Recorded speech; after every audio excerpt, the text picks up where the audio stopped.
Hello बच्चों, क्या हाल चाल? बढ़िया, एकदम मस्त।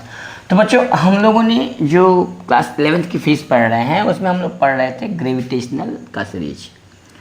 तो बच्चों, उसमें हम लोगों ने पढ़ा gravitational force, gravitational field, gravitational potential and gravitational energy. अभी तक हम लोगों ने ग्रेविटेशनल पोटेंशियल एनर्जी की बात कर रहा हूँ मैं। तो बच्चों, आज हम स्टार्ट करने जा रहे हैं एस्केप वेलोसिटी। क्या बात करेंगे बच्चों? Escape velocity. तो हेडिंग लगाएंगे बच्चों एस्केप वेलोसिटी। और मेरा नाम लक्ष्मीकांत तिवारी, हमारा और आपका खूबसूरत सा चैनल फोर्स वाला। तो बच्चों, बात करेंगे एस्केप वेलोसिटी। क्या बात करेंगे बच्चों? Escape velocity.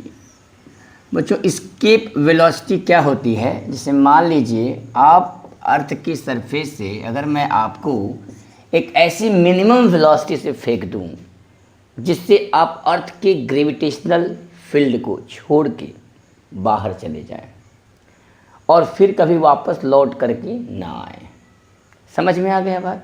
उसी को हम लोग बोलते हैं बच्चों एस्केप वेलोसिटी। एस्केप मतलब पलायित हो जाना, पलायन वेग, वह न्यूनतम वेग जिससे कोई बॉडी अर्थ की ग्रेविटेशनल फील्ड को छोड़कर बाहर चली जाती है, उस मिनिमम वेलोसिटी को हम लोग बोलते हैं एस्केप वेलोसिटी। क्लियर है बच्चों? एस्केप वेलोसिटी को हम लोग वी से इंडिकेट करेंगे। अब बात करते हैं कि अर्थ की सरफेस पर एस्केप वेलोसिटी कितनी होती है, या किसी प्लैनेट से किसी बॉडी को अगर हम फेंक देते हैं तो वह उसकी जो है एस्केप वेलोसिटी का फार्मूला डिफाइन नहीं है। तो बच्चों, हम बात करने जा रहे हैं एस्केप वेलोसिटी का। तो यहाँ देखो बेटा, ये हमारा है अर्थ सरफेस। ये क्या है हमारा? ये हमारा एक अर्थ सरफेस है, अर्थ सरफेस। ठीक है, अर्थ का सेंटर है ये। यहाँ से r डिस्टेंस पर एक मास अर्थ सरफेस पर रखा है। ये मास है m, जिसका मास है, एक बॉडी है m, मास की एक बॉडी है। अर्थ का मास है बच्चों m।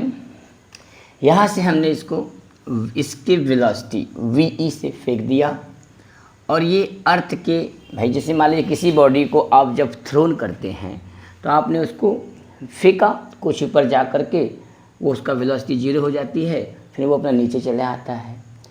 फिर मैंने क्या किया, उसको और अधिक फोर्स से फेंका और मैक्सिमम वेलोसिटी से फेंका, अपनी स्पीड बढ़ा के फेंका तो और ऊपर तक गया। कुछ ऊपर जा कर के उसकी वेलोसिटी मैक्सिमम हाइट पर उसकी जो टोटल काइनेटिक एनर्जी होती है पोटेंशियल एनर्जी में चेंज हो जाती है, जिसकी वजह से वो क्या होता है, पुनः ग्रेविटेशनल ग्रेविटी अर्थ क्या करती है, उस बॉडी को अपनी तरफ अट्रैक्ट कर लेती है। अर्थ की ग्रेविटी की वजह से वो बॉडी नीचे आ जाता है। अगर हम उस बॉडी को ऐसी वेलोसिटी से फेंक दें जो कि वो कहाँ पे चला जाए, इन्फिनिटी पे चला जाए। कहाँ चला जाए? अगर किसी बॉडी को आपको एस्केप कराना है तो उस बॉडी को इन्फिनिटी पर भेज दीजिए, जहाँ पर उसकी वेलोसिटी 0 हो जाएगी। और हम सभी जानते हैं कि इन्फिनिटी पर जो potential gravitational potential energy at infinity is equal to 0 होती है। ठीक है बेटा? अच्छा, तो बच्चों, इस मास को, इस छोटे से मास को हमने अर्थ के सरफेस, यानी अर्थ एक प्लैनेट है, अर्थ के सरफेस से हमने इसको फेंक दिया एक ऐसी मिनिमम वेलोसिटी से जो कि वो आपका अर्थ की ग्रेविटेशनल फील्ड को छोड़ के क्रॉस करके बाहर चला जाए, पुनः ये बॉडी अर्थ की ग्रेविटेशनल फील्ड में नहीं आएगी। तो बच्चों, यहाँ पे लगा सकते हैं हम लोग mechanical law of conservation of mechanical energy. यहाँ लगाएंगे बच्चों law of conservation of mechanical energy, conservation of mechanical energy. बच्चों, law of conservation of mechanical energy हम लोगों ने पढ़ लिया है। क्या होती थी बच्चों? Initial kinetic energy plus initial potential energy equal to final kinetic energy plus final potential energy. ये होता है law of conservation of mechanical energy. तो बच्चों, इनिशियल काइनेटिक एनर्जी क्या हो जाएगी बॉडी की? Half mv² plus initial potential energy क्या हो जाएगी बेटा? हम जानते हैं कि पोटेंशियल एनर्जी का फार्मूला जो होता है बच्चों, वो क्या होता है? -gm1m2/r। ठीक है, तो बच्चों यहाँ पे क्या है? -g, m1 में m बड़का m और छोटका m इस मास का m अपॉन इनके बीच का डिस्टेंस कितना है बेटा? r equal to final kinetic energy final velocity कितनी हो जा रही बेटा, 0। तो फाइनल काइनेटिक एनर्जी भी हो जाएगी 0 प्लस। और इन्फिनिटी पर किसी बॉडी की जो पोटेंशियल एनर्जी होती है बच्चों, वो कितनी होती है, 0। तो फाइनल काइनेटिक एनर्जी और final potential energy that will be become 0। That means जो आपका ये काइनेटिक एनर्जी है K equal to half mv² becomes Gmm/r। यहाँ से m कैंसिल आउट हो जाएगा बेटा, तो यहाँ पे आ जाएगा, तो ve² इक्वल टू हो जाएगा 2Gm/r। यहाँ से बच्चों ve की वैल्यू आ जाएगी √2Gm/r। सही है। This is the formula for finding the escape velocity of any planet. किसी भी प्लैनेट पर आप इसको यूज कर सकते हैं। बस कंडीशन ये है कि जो बॉडी है वो उस प्लैनेट की सरफेस से फेंका गया हो। यहाँ पे जो ये बॉडी है, ये जो बॉडी है m मास की, उसको अर्थ के सरफेस से फेंका गया है, मतलब थ्रो किया गया है। तो अर्थ के सरफेस के लिए बात करें बच्चों, तो हम ये जानते हैं कि जो GRE² की वैल्यू होती है वो Gm के बराबर। हम जानते हैं कि स्मॉल g इक्वल टू होता है बच्चों, स्मॉल g इक्वल टू होता है Gm/r², ये होता है। तो Gm के स्थान पे हम लोग लिख सकते हैं GR²।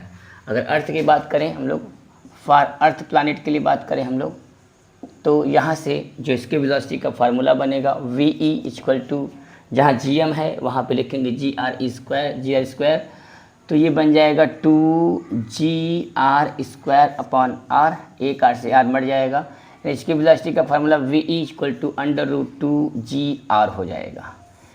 ve इसकी velocity for earth when the body of mass is thrown from the surface of earth, earth की सरफेस से फेंका गया हो।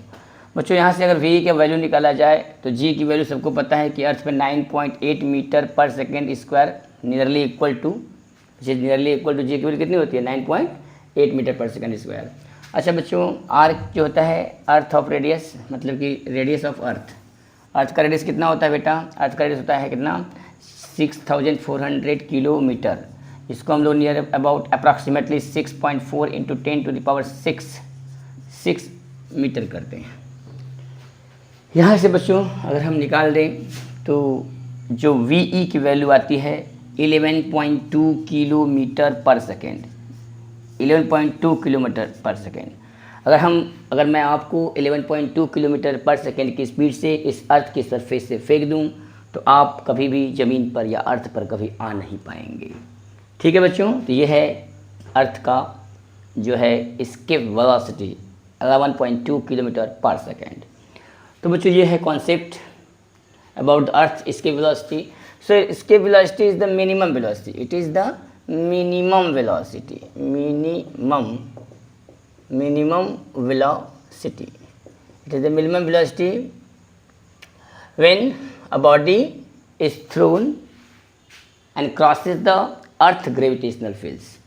यदि हम किसी बॉडी को वह मिनिमम स्पीड से या वेलोसिटी से फेंक दें जिससे कि वो अर्थ के ग्रेविटेशनल फील्ड को क्रॉस कर जाए और कभी भी वो अर्थ पर ना आए, उस वेलोसिटी को हम लोग बोलते हैं एस्केप वेलोसिटी। बच्चों किसी बॉडी को अगर आपको एस्केप करना है तो उसको या तो इन्फिनिटी पर फेंक दीजिए, ठीक है, एस्केप कर दीजिए, या तो बॉडी की टोटल एनर्जी जीरो कर दो। क्या कर दो, टोटल एनर्जी जीरो। बच्चों ये जो अभी मैंने निकाला था, जो ये -GMM/r, इस negative potential energy, gravitational potential energy जो नेगेटिव, इसी की वजह से ये बॉडी जो है अर्थ की सरफेस पर बाउंडेड है, बना हुआ है। अगर हम इतनी एनर्जी इसको और दे दें, प्लस में, नेगेटिव में है, अगर इतनी प्लस एनर्जी हम इसको दे दें तो बॉडी की जो टोटल एनर्जी होगी बेटा, वो टोटल पोटेंशियल एनर्जी बॉडी की कितनी हो जाएगी, जीरो। और जब किसी बॉडी की पोटेंशियल एनर्जी जीरो होती है तो बॉडी कहाँ पर मिलता है आपको, इन्फिनिटी पर। यानी वो जो बॉडी है उसकी वो अर्थ की ग्रेविटेशनल फील्ड को क्रॉस कर जाएगा और वो पहुँच जाएगा इन्फिनिटी पर। तो बच्चों यहाँ तक आप लोग इसको नोट कर सकते हैं। पूरा concept v equal to √2Gr, ये अर्थ के लिए है, और ये जो फार्मूला है बच्चों ये किसी भी प्लैनेट के लिए है। बस ध्यान रहे कि जो बॉडी है thrown by the earth surface, मतलब surface of planet, surface of planet. ठीक बच्चों, यहाँ तक नोट करो, फिर पढ़ाते हैं। Thank you very much.